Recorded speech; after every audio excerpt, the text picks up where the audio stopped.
দাও, কি হয়েছে? আমার সেই ড্রাগন গাছে কত ড্রাগন ধরেছে। নীলি, তুমি অনেক ভালো মেয়ে। তুমি আমাকে এত যত্ন করাতে আমি এত পরিপুষ্ট হতে পেরেছি। আমি জাদুর ড্রাগন ফলের গাছ। মা নীলি, আমি একটু বাজারে যাচ্ছি। তুই বাড়িতেই থাকিস রে মা, কোথাও যাস নে কেমন? মা, তুমি বাজারে যাচ্ছ? আমাকেও তোমার সাথে একটু নিয়ে যাও না মা। আমার বাড়িতে থাকতে একদম ভালো লাগে না। তোমার সাথে বাজারে গেলে আমার একটু ঘোরাও হয়ে যাবে।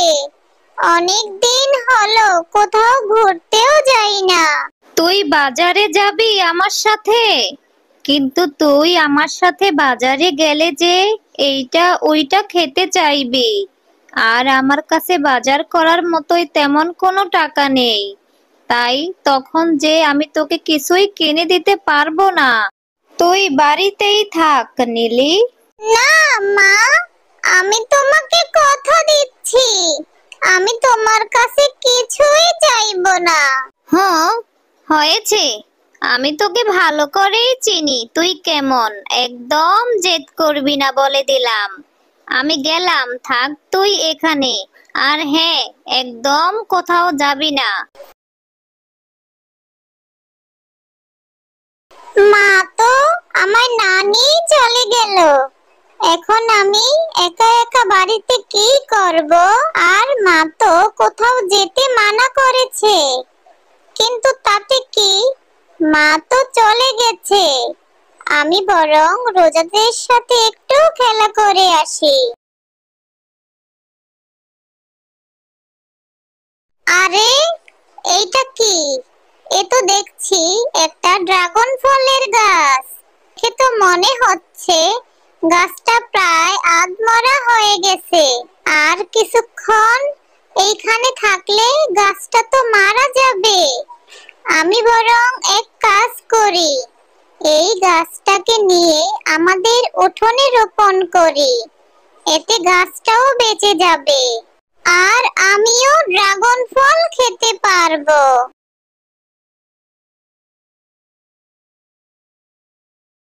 আরে নীলি, তোর হাতে এই মরা ড্রাগন ফলের গাছ কেন? তুই ওইটা কেন নিয়েছিস? কি করবি ওইটা দিয়ে? ওইটা তো মারা গেছে। না কাকিমা, গাছটা এখনো পুরোপুরি মারা যায়নি, এখনো বেঁচে আছে।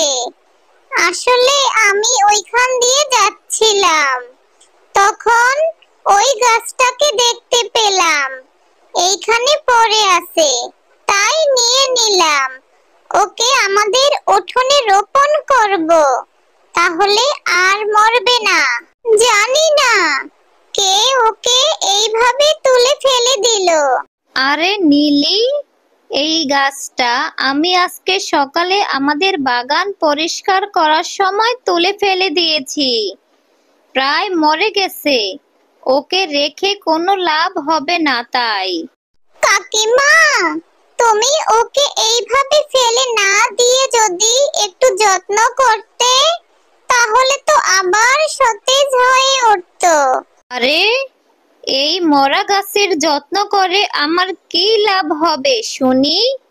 ও কি আমায় ফল দিবে? তাহলে আমি কেন ওকে যত্ন করব?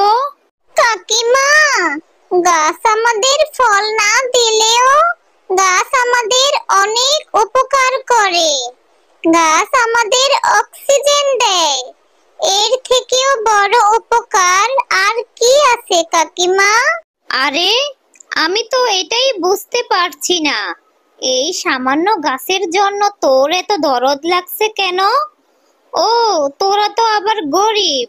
এমনিতেই গরিবদের একটু দয়া মায়া বেশি হয়। যাকগে, তোরা যা ইচ্ছা তাই কর। আমার অনেক কাজ আছে, তোর সাথে আমার এত ফালতু কথা বলার সময় নেই, বুঝেছিস? কাকিমা তো চলে গেল। যাই হোক, আমি বাড়িতে গিয়ে এই গাছটাকে তাড়াতাড়ি রোপণ করি।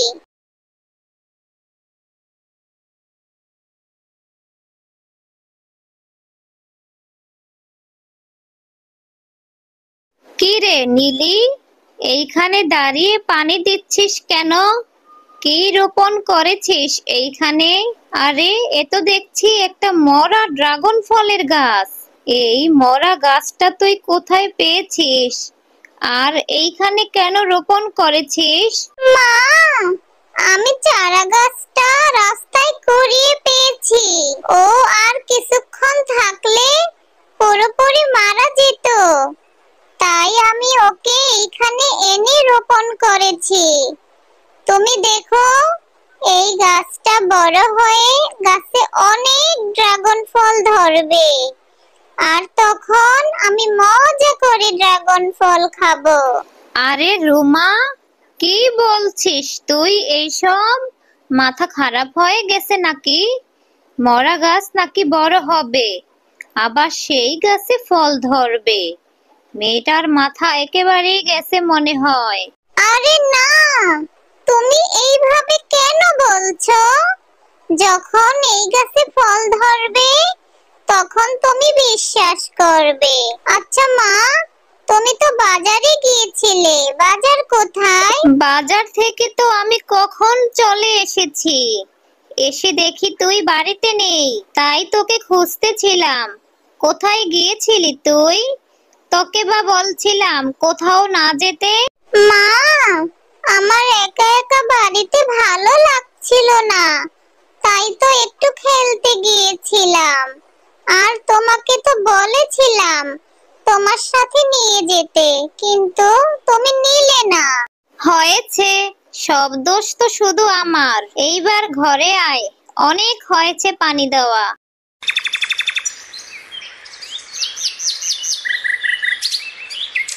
মা, মা দেখো, আমার সেই মরা গাছটা কত সতেজ হয়ে উঠেছে।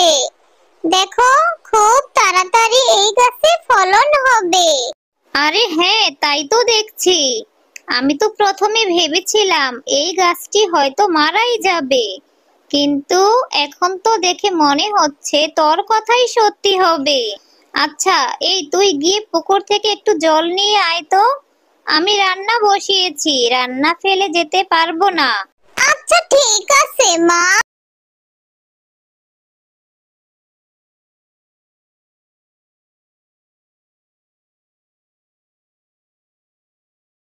কি রে নীলি, তুই নাকি রাস্তা থেকে একটা মরা ড্রাগন ফলের গাছ নিয়ে তোদের বাড়ির উঠোনে রোপণ করেছিস? তা তোর মরা গাছটাতে কি ফল ধরেছে? যত সব ফালতু কাজ! এইসব ফালতু কাজ একমাত্র তোদের মতো ছোট লোকদের দ্বারাই সম্ভব। মরা গাছে আবার এত যত্ন নিতে হয়? ফেলে দিলেই তো হয়। এইভাবে বলছো কেন কাকিমা? ও গাছটা তো পুরোপুরি মরেনি, অযত্নের কারণে একটু শুকিয়ে গিয়েছিল। এখন তো আমি যত্ন করে ওকে সতেজ করে তুলেছি। কিছুদিন পর দেখবে ওই গাছে অনেক ফল ধরবে, আর আমি মজা করে খাবো। হ্যাঁ, তোদের মতো ছোট লোকদের তো এইভাবেই খেতে হবে, কারণ তোদের তো আবার ফল কিনে খাওয়ার মতো টাকা নেই। যত সব!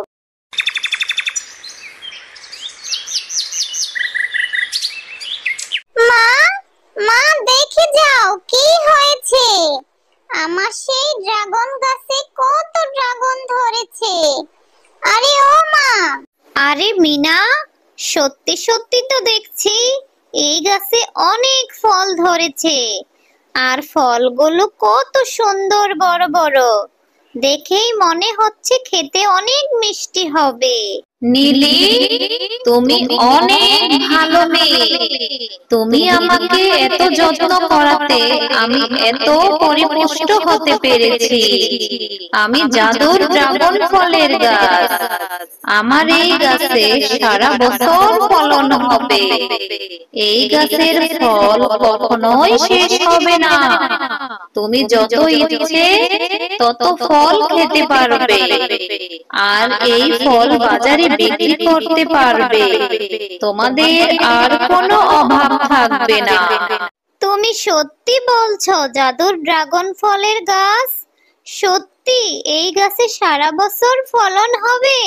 হ্যাঁ রে রুমা, আমি সত্যি বলছি।